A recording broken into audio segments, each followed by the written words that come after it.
ബിസ്മില്ലാഹി റഹ്മാൻ റഹീം. നമ്മൾ ഇന്ന് 3 വരി മാത്രം അർത്ഥം വെക്കുന്നുള്ളൂ. അപ്പോൾ നിങ്ങൾ നോട്ട് ബുക്കിൽ എന്ത് ചെയ്യണം? ഓരോന്നിൻ്റെയും അർത്ഥം എഴുതണം. ഞാൻ പറയുന്നത് പോലെ ഇൻഷാ അള്ളാ. ഇത് കേട്ടിട്ട് കിട്ടാത്ത ഭാഗങ്ങളൊക്കെ ചോദിക്കണം. ഇപ്പോൾ ശ്രദ്ധിക്കേണ്ട അറിയോ, ബ്രാക്കറ്റിൽ കുറേ കാണും. ആ ബ്രാക്കറ്റ് കാണുന്ന നിങ്ങൾ കണ്ടിട്ടേ ഇല്ല കേട്ടോ. അത് നമുക്ക് ഇപ്പോൾ ശ്രദ്ധിക്കേണ്ട. ബ്രാക്കറ്റിന് പുറത്തുള്ളത് മാത്രം, അതായത് ഞാൻ വായിച്ചു തരാം, അതിന് അർത്ഥം പറയുകയും ചെയ്യും ഇൻഷാ അള്ളാ. അതിനുശേഷം നിങ്ങൾ ചോദിക്കണം കേട്ടോ. ബിസ്മില്ലാഹിർ റഹ്മാൻ. അവാമിൽ എന്ന് പറഞ്ഞാൽ നമ്മുടെ കിതാബിൻ്റെ പേരാണ്. നമ്മുടെ കിതാബിൻ്റെ പേരാണ് അവാമിൽ. അത് എഴുതിയത് മഹാനായ അബ്ദുൽ ഖാഹിരിൽ ജുർജാനി ഇമാം ആണ്. ബിസ്മില്ലാഹിർ റഹ്മാനിർ റഹീം. ബിസ്മി പേരുകൊണ്ട്, അല്ലാഹി അള്ളാഹുവിൻ്റെ പേര് കൊണ്ട്, അള്ളാഹുവിൻ്റെ നാമം കൊണ്ട്.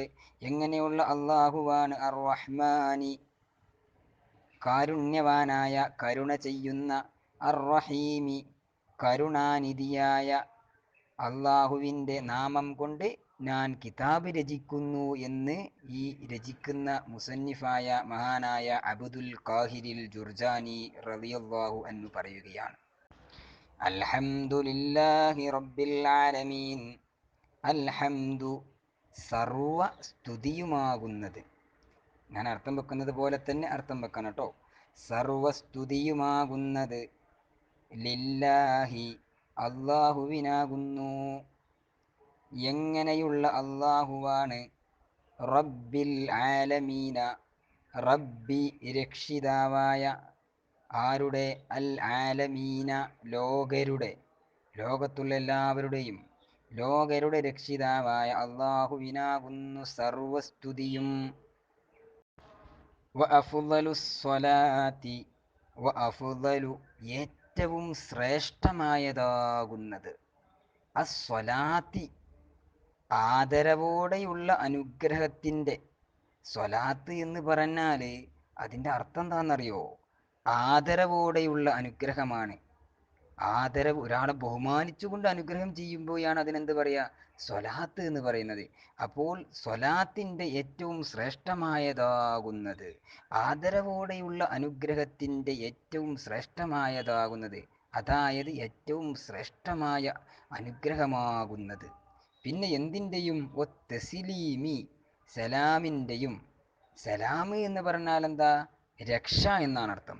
അപ്പോൾ രക്ഷയുടെയും ആദരവോടെയുള്ള അനുഗ്രഹത്തിൻ്റെയും ഏറ്റവും ശ്രേഷ്ഠമായതാകുന്നത് അലാ സയ്യിദിന നമ്മുടെ നേതാവിൻ്റെ മേലിലാകുന്നു. സയ്യിദ് എന്ന് പറഞ്ഞാൽ നേതാവ്, അല എന്ന് പറഞ്ഞാൽ മേൽ, ന എന്ന് പറഞ്ഞാൽ നമ്മുടെ നേതാവിൻ്റെ മേലിൽ ഉണ്ടാവട്ടെ എന്ന് മുസന്നിഫ്, ഇത് രചിച്ച ആൾ, അയാൾക്കാണ് മുസന്നിഫ് എന്ന് പറയുക. അറബിയിൽ മുസന്നിഫ് എന്ന് പറഞ്ഞാൽ രചിച്ച ആൾ, മഹാനായ അബ്ദുൽ ഖാഹിരിൽ ജുർജാനി റളിയല്ലാഹു അൻഹു ദുആ ചെയ്യുകയാണ്. ആരാണ് നമ്മുടെ നേതാവ് എന്നറിയോ? അലാ സയ്യിദിന എന്ന് പറഞ്ഞില്ലേ, നമ്മുടെ നേതാവിൻ്റെ മേലിൽ രക്ഷയുടെയും അതുപോലെ തന്നെ ആദരവോടെയുള്ള അനുഗ്രഹത്തിൻ്റെയും ഏറ്റവും ശ്രേഷ്ഠമായത് ഉണ്ടാവട്ടെ എന്ന് നമ്മൾ ദുആ ചെയ്തല്ലോ. ആരാണ് സയ്യിദ്? നമ്മുടെ നേതാവ് ആരാണ്?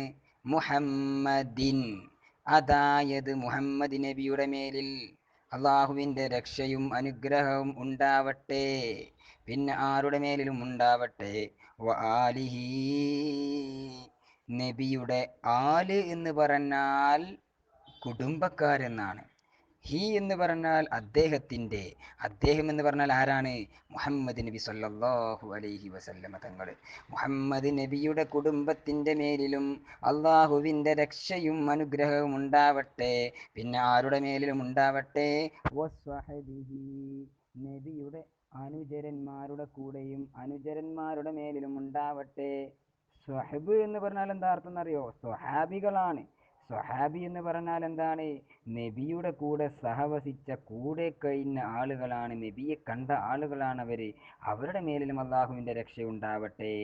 എന്നിട്ട് കഴിഞ്ഞില്ല, അജ്മഈൻ, അജ്മഈൻ എന്ന് പറഞ്ഞാൽ എല്ലാവരുടെ മേലിലും പറയപ്പെട്ട ആരൊക്കെയുണ്ട്?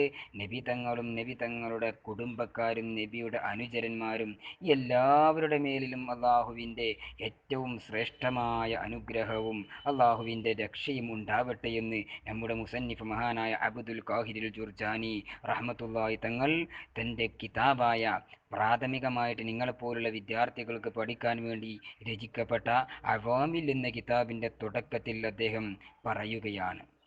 നിങ്ങളുടെ നോട്ട് ബുക്കിൽ ഒരു പേജിൽ കിതാബിൻ്റെ തുടക്കത്തിൽ അവാമിൽ എന്ന് ഹെഡിങ് കൊടുത്തിട്ട് ഫസ്റ്റ് പേജിൽ ഡേറ്റ് എഴുതിയിട്ട് അതിൻ്റെ ഒന്നാമത്തെ പേജിൻ്റെ ഫസ്റ്റ് വരിയിലായിട്ട് ഇങ്ങനെ എഴുതി തുടങ്ങണം. എന്ത്? ബിസ്മി എഴുതിയിട്ട് അതിൻ്റെ അർത്ഥം എഴുതണം. അൽ ഹംദു എന്നതിൻ്റെ അർത്ഥം ലില്ലാഹി റബ്ബി അൽ ആലമീന വ അഫ്ദലു എന്നതിൻ്റെ, അസ്വലാത്തി എന്നതിൻ്റെ, തസ്ലീമി എന്നതിൻ്റെ, അലാ സയ്യിദിൻ്റെ എന്നതിൻ്റെ, അങ്ങനെ ഓരോ പദത്തിൻ്റെയും അർത്ഥം എഴുതി അതിൻ്റെ എല്ലാ സംശയങ്ങളും നിങ്ങൾ തീർക്കണം. എല്ലാം എഴുതണം ട്ടാ ഇൻഷാ അല്ലാഹ്. പദങ്ങളുടെ അർത്ഥം ഞാൻ ഒന്നുകൂടി പറയാം. ബി എന്ന് പറഞ്ഞാൽ കൊണ്ട്, കൊണ്ട്. ഇസ്മി പേര്, ഇസ്മ എന്ന് പറഞ്ഞാൽ പേര്, അള്ളാഹി അള്ളാഹുവിൻ്റെ പേര് കൊണ്ട്.